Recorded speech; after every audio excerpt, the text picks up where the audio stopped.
Hello guys, welcome friends once again new video. दोस्तों, आज के इस वीडियो पे मैं यहाँ पे लेके आ रखा हूँ इलेक्ट्रिकल वायरिंग के ऊपर पूरी कंप्लीट कनेक्शन डायग्राम। यानी आज के इस वीडियो पे मैं कंप्लीट वायरिंग डायग्राम बताने वाला हूँ विद इन्वर्टर, यानी ग्रिड सप्लाई प्लस इन्वर्टर के ऊपर। अभी आप यहाँ पे डिस्प्ले में देख रहे होंगे, यहाँ पे आपको दिख रहा होगा 3 बेडरूम्स और 1 पोर्च एंड 1 लॉबी। यानी इसके ऊपर हम आज पूरा कंप्लीट वायरिंग डायग्राम बनाने वाले हैं। कैसे कैसे आपको न्यूट्रल और फेस को यूज करनी चाहिए, कितने एमसीबी को यूज करना चाहिए, और हमें जो अपनी यूपीएस की लाइन है उसको हम कैसे कनेक्ट कर सकते हैं। हाँ दोस्तों, तो वीडियो को पूरा लास्ट एंड तक देखना, क्योंकि ये वीडियो काफी ज्यादा इंटरेस्टिंग होने वाला है। ठीक है, तो अभी यहाँ पे देख रहे होंगे बेडरूम फर्स्ट में मैंने जो कनेक्ट किया है, यहाँ पे एक फैन, 2 लाइट और एक 6 मॉड्यूल का plate. Same as it is मैंने बेडरूम सेकंड और बेडरूम थर्ड में भी लिया हुआ है, यानी 2 लाइट एक फैन। ठीक है, और यहाँ पे देख रहे होंगे पोर्च में मैंने एक लाइट और एक फैन को लिया है। स्पेशली ये रिक्वायरमेंट इसलिए बन जाती है कि पोर्च में जैसे आप व्हीकल्स वगैरह खड़ा करते हैं, कभी आप व्हीकल्स को क्लीन कर रहे होते हैं या व्हीकल्स पे कोई भी काम कर रहे होते हैं, तो फैन नीड होती है वहाँ पे, क्योंकि गर्मी के मौसम में थोड़ा सा प्रॉब्लम क्रिएट करती है। ठीक है, इसलिए मैंने पोर्च में भी एक फैन को कनेक्ट किया है, जो होने वाली है दोनों जो है इन्वर्टर सप्लाई कनेक्शन। ठीक है, और साथ में यहाँ पे देख रहे होंगे मीटर, साथ में मैंने यहाँ पे एमसीबी लिया है, एक आरसीसीबी, और उसके बाद 4 एमसीबी लिया है, यानी 3 रूम्स के लिए और एक पोर्च और लॉबी के लिए। ठीक है, और यहाँ पे इन्वर्टर भी है हमारे पास। इन्वर्टर कंप्लीट वायरिंग डायग्राम बताने वाले इस वीडियो पे दोस्तों।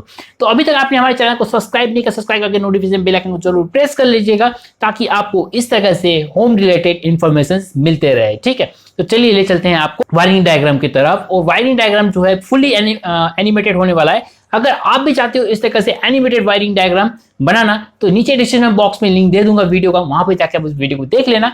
उस वीडियो में पूरा जो है मैंने क्लियरली डिफाइन किया है कैसे जो है आप एनिमेटेड वायरिंग डायग्राम क्रिएट कर सकते हैं। तो चलिए वीडियो को स्टार्ट करते हैं। हेलो गाइज, यहाँ पे अभी आप देख रहे होंगे, यहाँ पे हमने आज आपको पूरा कनेक्शन बताने वाले हैं। यहाँ पे अभी जो डॉटेड लाइंस पे आप मूवमेंट देख रहे होंगे, इस पे हम करने वाले इन्वर्टर कनेक्शन। ठीक है, तो अभी हमने क्या करना है, मीटर पे अपने ग्रिड सप्लाई को हम ले लेंगे, यानी न्यूट्रल और फेस जो आपके घर पे ग्रिड सप्लाई से आती है, यानी जो पोल से आती है। ठीक है, फिर यही मीटर से हमें अपनी एक न्यूट्रल लाइन को लेनी है और एक एमसीबी में कनेक्ट कर देंगे। सेम एज इट इज हम यही मीटर से एक फेस को भी लेंगे हम और अपने एमसीबी में कनेक्ट कर देंगे। ठीक है, ये तो ऑब्वियसली सभी लोग जानते हैं कि यहाँ के घर के एमसीबी तक तो मेन सप्लाई आती है। ठीक है, फिर हमने यहाँ पे एक आरसीसीबी यूज किया है, तो यहाँ से हम फेस को कनेक्ट कर देंगे और एज इट इज हम यहाँ से न्यूट्रल को भी कनेक्ट कर देंगे। ठीक है, आरसीसीबी लगाना इंपॉर्टेंट इसलिए है कि आपकी घर की सेफ्टी ज़्यादा बढ़ जाती है। ठीक है, अब यहाँ से हम आरसीसीबी से एक फेस को लेंगे और ये हमारी चारों जो अपने 6 एम्पियर के एमसीबी है, इसको हम फेस सप्लाई पहुंचा देते हैं। ठीक है,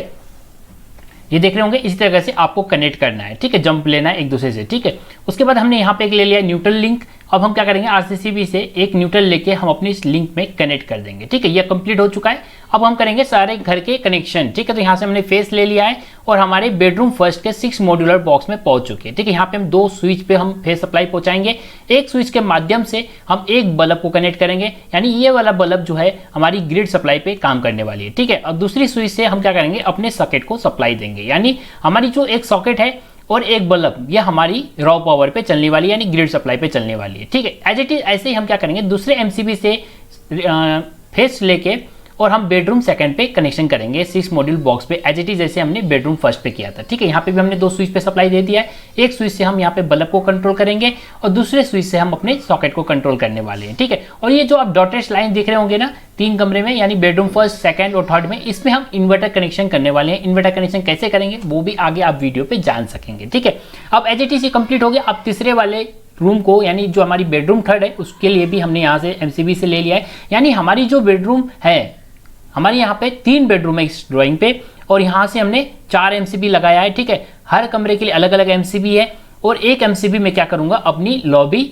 और यहाँ पे हमारी जो पोर्च है इस पे हम कनेक्ट करेंगे। ठीक है, अगर आपके पास और ज़्यादा रूम है तो और ज़्यादा एमसीबी लगा सकते हैं। अगर आप लॉबी पोर्च को अलग अलग एमसीबी देना चाहते हैं तो वो भी दे सकते हैं, उसके हिसाब से आपको एमसीबी बॉक्स फिट करनी होती है। ठीक है, तो यहाँ पे देख रहे होंगे तीनों रूम के हमारे फेस सप्लाई कनेक्ट हो चुके हैं, और यहाँ से अब हम लेके अपनी जो इन्वर्टर सेक्शन है इसकी हम यहाँ पे कनेक्ट करेंगे, यानी जो हम इन्वर्टर को अपना रॉ पावर देंगे, यहाँ पे हमने कनेक्ट कर दिया। स्विच के माध्यम से हम सॉकेट को कंट्रोल करेंगे। ठीक है, अब क्या करना है, देखिए यहाँ पे हमने सॉकेट पे भी हमने फेस दे दिया है। ठीक है ना, अब यहाँ से हम क्या करेंगे, न्यूट्रल सप्लाई कंट्रोल करेंगे सारे रूम को। ठीक है, तो सबसे पहले हम बेडरूम फर्स्ट में न्यूट्रल लाइन को ले जाएंगे। न्यूट्रल लाइन कहाँ ले जाएंगे, सबसे पहले हम फैन बॉक्स के माध्यम से हम अपने यहाँ पे सॉकेट पे प्रोवाइड करेंगे और इसी से हम टैपिंग लेके अपने बल्ब को कंट्रोल करेंगे। यानी न्यूट्रल लाइन अभी मैं सारे पे कनेक्ट कर दूंगा, क्योंकि न्यूट्रल लाइन आपकी घर की हो या इन्वर्टर की हो, कॉमन होती, एक ही न्यूट्रल लाइन आपकी चलती है। ठीक है, इन्वर्टर से सिर्फ हम फेस को कनेक्ट करते हैं। तो यहाँ पे देख रहे होंगे दोस्त, इसी तरह से हमने तीनों चीज को हमने यहाँ पे न्यूट्रल दे दिया है। ठीक है, एज इट इज सेम हम क्या करेंगे बेडरूम सेकंड और बेडरूम थर्ड में भी करेंगे। ठीक है, तो यहाँ पे हमने क्या किया, बेडरूम सेकंड के भी सॉकेट पे पहुंचा दिया, फिर यहीं से हमने टैपिंग लेके और अपने बल्ब यानी दोनों बल्ब और फैन को भी कंट्रोल कर लेंगे। ठीक है, न्यूट्रल लाइन से। ठीक है, तो यहाँ पे ये जो जॉइंट ले रहे हैं ये आपकी फैन बॉक्स की जॉइंट है। ठीक है, यहाँ पे अभी जो जॉइंट देख रहे हैं ये फैन बॉक्स की जॉइंट से टैपिंग ले सकते हैं आप। ठीक है, तो यहाँ पे भी देख रहे होंगे फैन ने भी कनेक्ट कर दिया है न्यूट्रल लाइन, दोनों बल्ब पे भी कनेक्ट कर दिया है। ठीक है, एज इट इज अब हम क्या करेंगे बेडरूम थर्ड में भी अपनी न्यूट्रल लाइन को पहुंचा देते हैं। ठीक है, क्योंकि न्यूट्रल जब तक आपकी नहीं पहुंचेगी तब तक आपका कोई भी सर्किट पूरी नहीं होती है।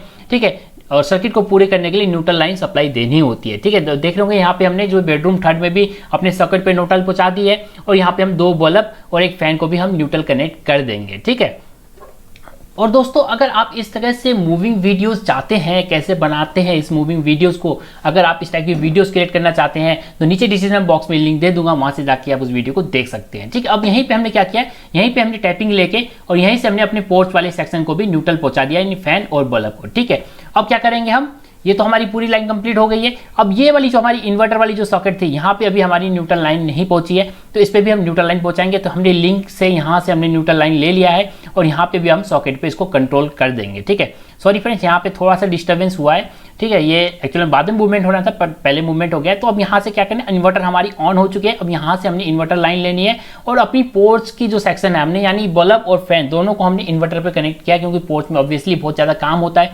ठीक है, एक स्विच से हम अपने रेगुलेटर को कंट्रोल करेंगे और रेगुलेटर से फिर हम अपने फैन को कंट्रोल करेंगे। ठीक है, तो यहाँ पे भी आप देख रहे होंगे रेगुलेटर से हमने ले ली है वायर।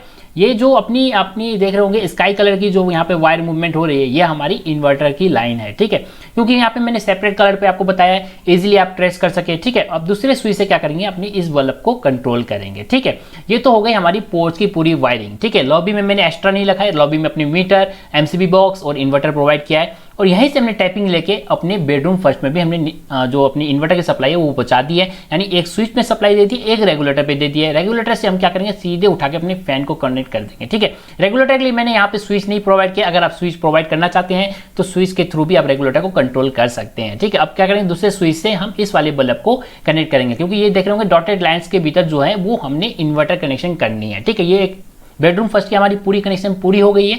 अब एज इट इज हम बेडरूम सेकंड और बेडरूम थर्ड में भी करेंगे। ठीक है, तो यहाँ पे हमने दोनों टैपिंग लेके इसी लाइन से टैपिंग, क्योंकि आपकी जो इन्वर्टर की वायरिंग होती है वो कॉमन होती है, पूरे घर पे एक ही वायरिंग चलती है। ठीक है, यानी 1.5 स्क्वायर mm का आप वायर घुमा सकते हैं पूरे घर पे। ठीक है, बल्ब वगैरह कनेक्ट करने के लिए आप 1 स्क्वायर mm की यूज कर सकते हैं या 0.75 mm की भी यूज कर सकते हैं। ठीक है, न्यूट्रल के लिए आप अगर कॉमन चलाते हैं पूरे घर के लिए तो आपको 2.5 स्क्वायर mm की करनी है। अगर एमसीबी बॉक्स से अगर उठा के ले जाते हैं हर कमरे के लिए अलग अलग तो आप 1.5 स्क्वायर mm का भी यूज कर सकते हैं। अगर आपको पावर पॉइंट का न्यूट्रल और अपना घर का लाइट का न्यूट्रल एक समान रखनी है तो आप 2.5 स्क्वायर mm की वायर ले जा सकते हैं। ठीक है, तो अब देख रहे होंगे यहाँ पे हमने 2 नंबर यानी बेडरूम सेकंड की हमारी पूरी वायर कंप्लीट हो चुकी है। अब हमारी बेडरूम थर्ड की भी यहाँ पे पूरी वायर कंप्लीट हो चुकी है। अब क्या करेंगे हम, अर्थिंग, यानी अभी हमारे तीनों सॉकेटों में देख रहे होंगे अर्थिंग नहीं है, तो यहाँ से हमने टैपिंग लेके एक अर्थिंग प्रोवाइड कर दी है। इसी तरह से इस बेडरूम सेकंड के भी सॉकेट पे अर्थिंग प्रोवाइड कर देंगे। इसी तरह से हम अपनी बेडरूम थर्ड के भी सॉकेट में प्रोवाइड कर देंगे। ठीक है, अभी यहाँ पे मैंने इन्वर्टर सेक्शन पे नहीं पहुंचाया है, बाई मिस्टेकली रह गया मेरे से, लेकिन आपको हर सर्किट पे अपनी अर्थिंग को प्रोवाइड करनी है, क्योंकि अर्थिंग आपकी करंट लीकेज को बचाती है, यानी मतलब करंट लगने से बचाती है। ठीक है, इसलिए सेफ्टी के लिए अर्थिंग मस्ट है, आपको अर्थिंग आपको घर पे देना ही देना है। ठीक है, तो दोस्तों यही था कुल मिला के आज के इस वीडियो पे आपने देखा कि कैसे जो है मैंने आपको बताया कि कैसे जो है आप इलेक्ट्रिकल वायरिंग डायग्राम घर का कर सकते हैं। ठीक है, आप अपने कुछ पैसे को सेव कर सकते हैं, इलेक्ट्रिशियन को बुलाना जरूरी नहीं है। इस वीडियो को आपने देख लिया तो छोटे छोटे काम आप घर पे भी कर सकते हैं, या अपनी घर की वायरिंग खुद करना चाहते हैं तो इस वीडियो के माध्यम से भी आप अपनी घर की वायरिंग को कर सकते हैं। तो दोस्त कैसा लगा आपको ये वीडियो जरूर बताइए कमेंट सेक्शन में, और इसी तरह से रेगुलर वीडियोस देखने के लिए चैनल को सब्सक्राइब करके नोटिफिकेशन बेल आइकन को जरूर प्रेस कर लेना। अब बहुत जल्द मिलते हैं आपको नेक्स्ट वीडियो में, तब तक के लिए हमारी वीडियो को देखते रहिए, खुश रहिए, हैव अ नाइस डे।